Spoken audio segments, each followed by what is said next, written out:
Hello, dear fans, friends, and subscribers of Cricket Happenings. Welcome to your cricket show.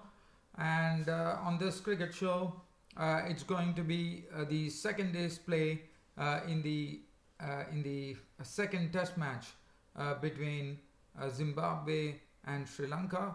In fact, day three actually at the Harare Sports Cup, where Zimbabwe actually couldn't actually avoid the follow-on, but in fact, Sri Lanka could have definitely enforced the follow-on, but instead they didn't, and they actually decided to bat second, even though Zimbabwe were all out for 272, thus giving Sri Lanka a lead of 232 runs. But I thought the Zimbabwean bowlers did a good job in the second innings to actually restrict the Lankans to 102 for 4 with Karl Mumba doing a fine job with the ball. And also one thing that probably the Lankan skipper Rangana Herath would have weighed in is that probably he feels that the pitch is really going to crack up on the 4th and 5th days, and he doesn't want to probably he didn't want Sri Lanka into a situation where they were probably going to bat last, but instead, he kept it like what happened at the toss, and so Zimbabwe will be the ones who will be batting last on this pitch, chasing probably a target. So that is something. So we'll be talking about that particular match, the third day's play, and also there is one very mouth-watering prospect that lies ahead, probably starting in 2.5 hours time from now in India, and that would be Rajkot, which is going to be seeing its first ever Test match. So basically, we have seen one-day internationals and T20s played in Rajkot, but in Rajkot one has never seen a Test match. So Rajkot is a new Test center in India, so one does not know how the pitch is going to behave. So there's a lot of sort of a suspense, one could say, and India and England are clashing in the first Test of the series. And I'm sure it should be a real beauty. So I'll be doing a short preview of the India versus England first Test match, which is coming up probably in 2.5 hours time at Rajkot. So let's first talk about the game between Zimbabwe and Sri Lanka. So today was the third day's play, and Brian Chari and Craig Irvine continued their good work, but they couldn't really. In fact, after doing all the good work yesterday, it was undone very quickly, as Craig Irvine was the first victim today, as Suranga Lakmal had him caught by Karunaratne for 64 with 8 boundaries. After that we saw that Sean Williams came in and started doing what Craig Irvine was doing yesterday, and this was a very short partnership, probably only 39 runs. Chari was looking good as usual. He was carrying on in the same vein as yesterday, but then Rangana Herath was the man who actually picked up his wicket by getting him clean bowl for 80 with 9 fours and 2 6, and that was Chari's highest score in Test cricket. And Sean Williams contributing 58 with 8 boundaries. But then after that we saw that Malcolm Waller, who has been struggling in this series, has not been really contributing a fair measure, one could say, as he was gone for 18 with 1 boundary. And then Peter Moore, after showing some very good form in the first match, where he, along with the captain Creamer, managed to really save Zimbabwe, Peter Moore contributed 33. Now this was Dilruwan Pereira who actually picked up his wicket. So he was gone for he was LBW for 33 with 5 boundaries. Creamer couldn't contribute much today. He was cheaply dismissed for 3, and it was all over for Zimbabwe. Tripano was out for 3, Mumba for 2, and 272 all out. And one was probably thinking whether Lanka is going to enforce the follow-on, but as I said, Lankan skipper Herath did not want to probably bat last on this particular pitch, and because this pitch definitely showing signs of really having some big cracks, and I think batting would be very treacherous on this pitch. But as far as the bowling was concerned, Rangana Herath, the captain, on his captaining Lanka for the second time, the second test match of the series.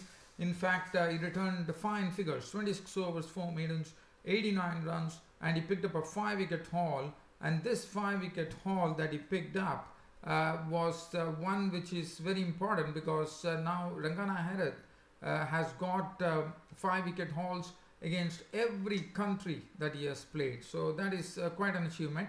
And Pereira had 3 wickets and 2 to Lakmal.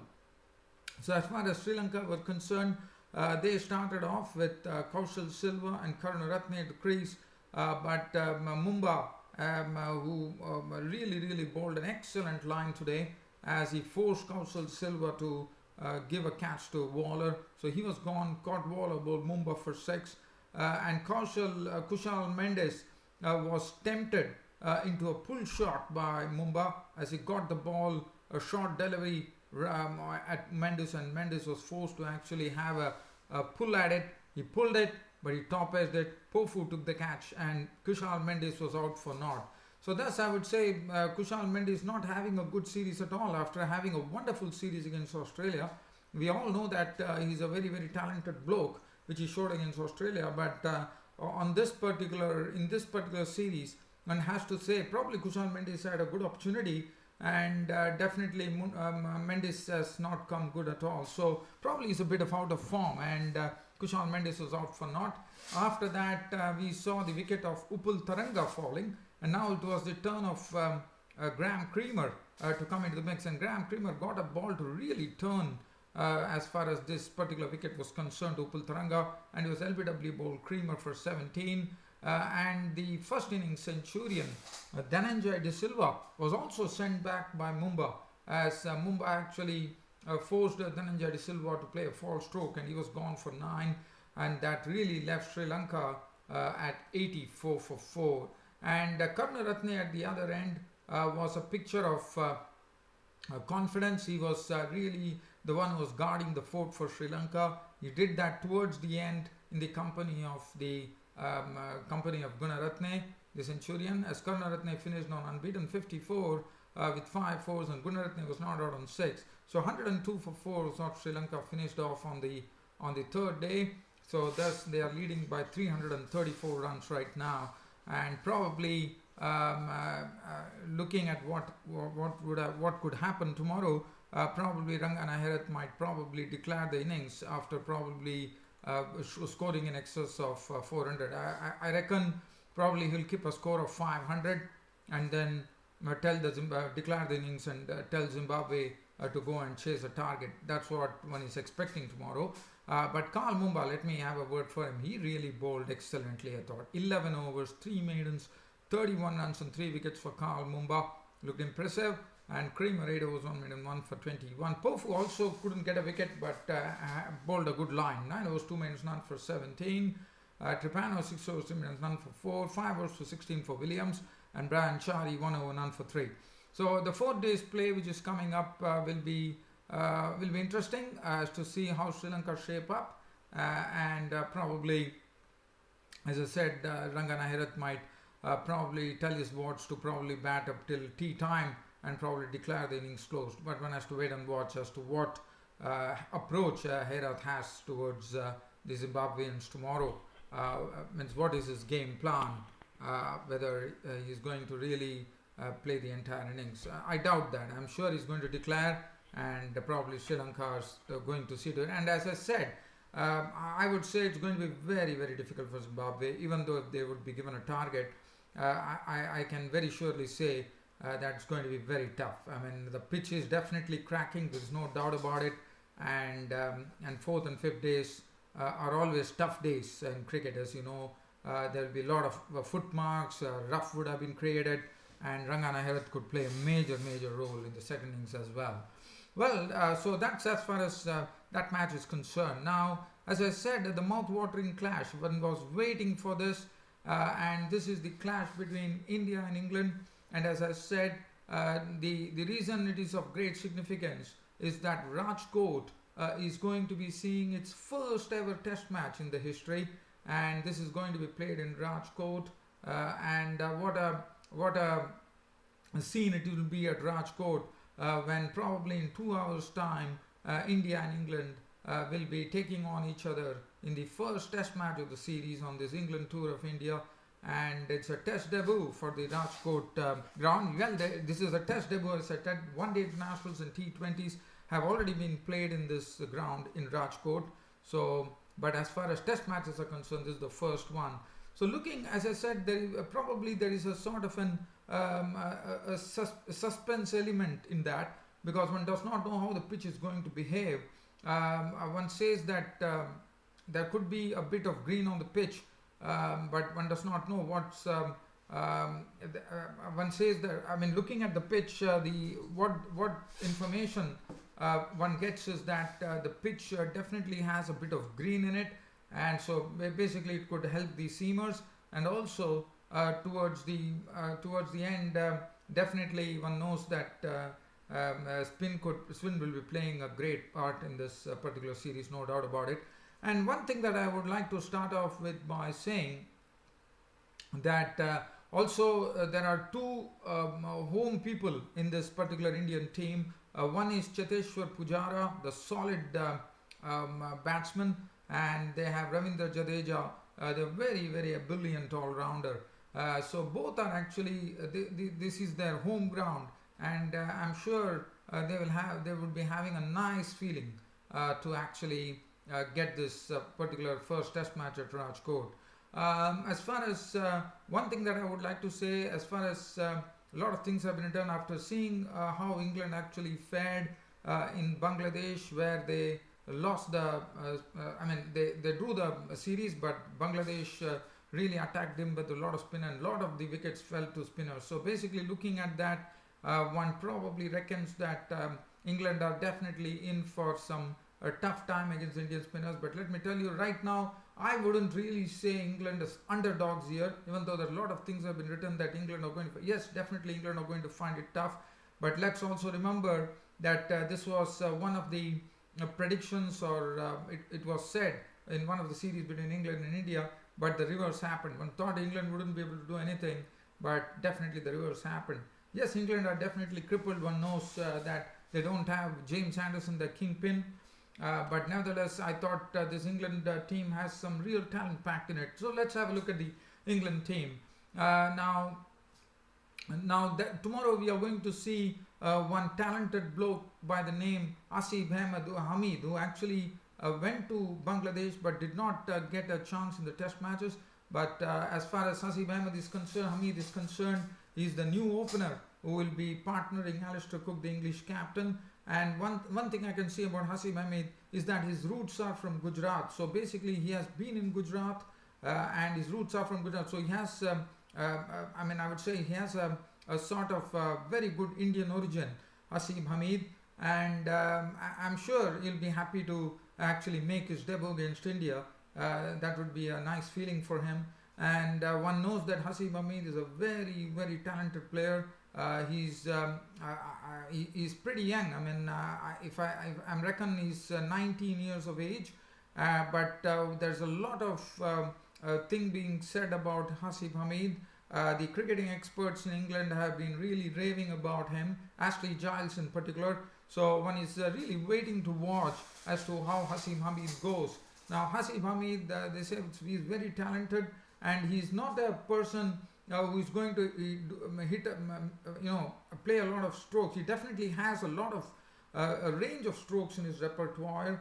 But the good thing about Asif Hamid is perfect test material. He has a good technique and basically a very strong temperament, which is very essential for cricket.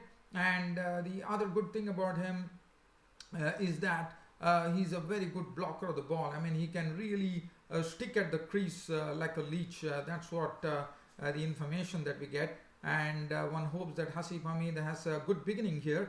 As I said, he and Alistair Cook will be opening the innings. And then they have the solidity of Joe Root, Ben Duckett, who could not perform very well, barring one match in Bangladesh where he played well. He probably scored a 50. But other than that, Ben Duckett has been, Ben Duckett, who opened the innings, now will be coming in at number 4 against India.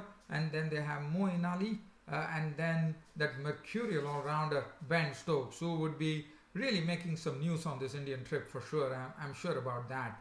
And Johnny Bairstow, the wicketkeeper, who is in some great form, I would say. I mean, he right now holds the record for the most number of runs in a calendar year by a wicketkeeper batsman in Test cricket, and that's a proud record for Johnny Bairstow.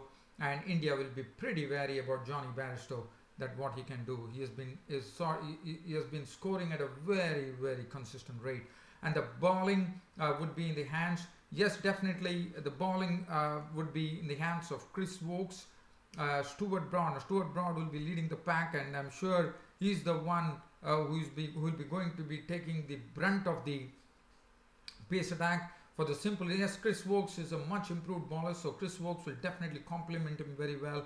And in England, probably thinking that India would have had a lot of turning pitches. They have got two good spinners. One is Adil Rashid, who's also an all-rounder, who has he's the leg spinner.